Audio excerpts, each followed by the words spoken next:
দেশ জুড়ে জ্বালানি তেলের দাম বাড়লেও কাটছে না সংকট। খুলনা, গাজীপুর, জামালপুর, ময়মনসিংহ সহ বিভিন্ন জেলায় ফিলিং স্টেশনগুলোতে দীর্ঘ লাইন, ঘন্টার পর ঘন্টা অপেক্ষা করেও মিলছে না চাহিদা মতো তেল।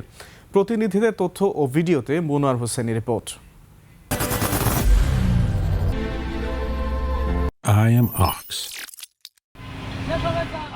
খুলনায় শহরে কয়েকটি পাম্পে সীমিত সরবরাহ থাকলেও গ্রাম অঞ্চলে তীব্র সংকটে অনেক পাম্প বন্ধ রাখতে বাধ্য হচ্ছেন মালিকেরা। ডিপো থেকে নিয়মিত সরবরাহ না পাওয়াকেই দায়ী করছেন তারা।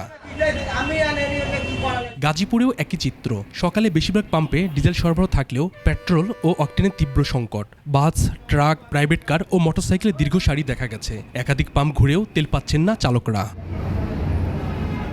জামালপুরের পরিস্থিতি আরও ভয়াবহ।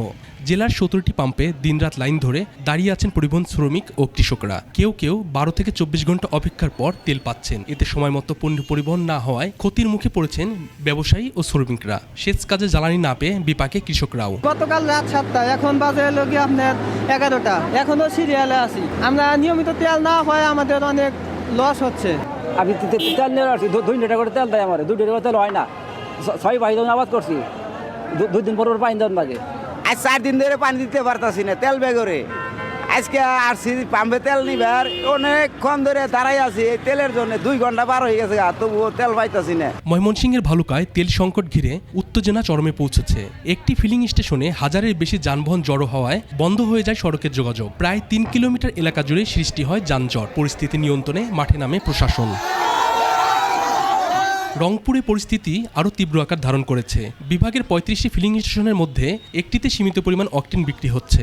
ভোর থেকে শত শত মোটরসাইকেল, প্রাইভেট কার ও যানবাহনের লাইন দাঁড়িয়ে থাকলেও তেল পাচ্ছেন না অনেক গ্রাহক। দীর্ঘ অপেক্ষার পরেও চাহিদা মতো জ্বালানি না পেয়ে চরম ক্ষোভ প্রকাশ করেছেন তারা। প্রায় 2 ঘন্টা হইল, তেল তো আমরা তো আগাইতে পারতেছি না, যাচ্ছে পারতেছি না, তেল নিতে পারতেছি না। এরকমভাবে তেল এরকমভাবে জ্যামের মধ্যে থাকিয়ে আমরা তো তেল কিভাবে নেব?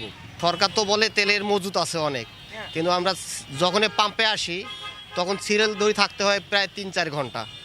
তারপরও দেখা গেল যে গেতে গেতে তেল শেষ হয়ে যায়। পঞ্চগড় ও রাজবাড়ীতেও একই অবস্থা। কোথাও ফুয়েল কার্ড ছাড়া তেল মিলছে না, কোথাও আবার একাধিক পাম্প বন্ধ। অনেক স্থানে সিরিয়াল ভেঙে প্রভাবশালীদের তেল নেওয়ার অভিযোগ উঠেছে। জ্বালানি সংকট নিরসনে দ্রুত কার্যকর পদক্ষেপ নেওয়ার দাবি সব শ্রেণী পেশার মানুষের। Monowar Hossain, desk report, 21 television.